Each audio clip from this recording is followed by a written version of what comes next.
থাকিব কাৰণ দাদা আমাৰ মাজত যেতিয়া আছিলে তেতিয়া মই কৈছিলোঁ যে দাদা আপুনি আমাৰ সকলোৰে বাবে এজন মানুহৰূপী ঈশ্বৰ আৰু ঈশ্বৰ কেতিয়াও আমাৰ মাজৰ পৰা নাইকিয়া হ'ব নোৱাৰে। দাদা আমাৰ অন্তৰত আমাৰ মনত চিৰদিনৰ বাবে অমৰ হৈ থাকিব।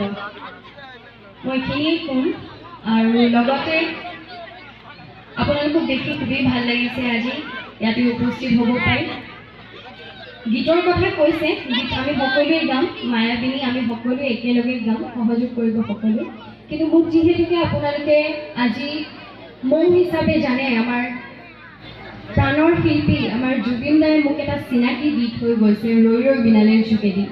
আপোনালোকে সকলোৱে জানে যে মই মৌ, ৰৈ ৰৈ বিনালেৰ মৌ জুবিন দাই আপোনালোকক চিনাকি দি থৈ গৈছে আৰু মই আজি জুবিন দাৰ মৰমৰ মৌজনী হৈ আপোনালোকৰ মাজত উপস্থিত হৈছোঁ। দাদা সপোনৰ ছবি ৰৈ ৰৈ বিনালে মই এটি গীত আপোনালোকৰ মাজত অকণমান গুণগুণাই দিছোঁ। তাৰ পাছত আমি সকলোৱে একেলগে মায়াবিনী গাম, হ'বনে ৰাইজ?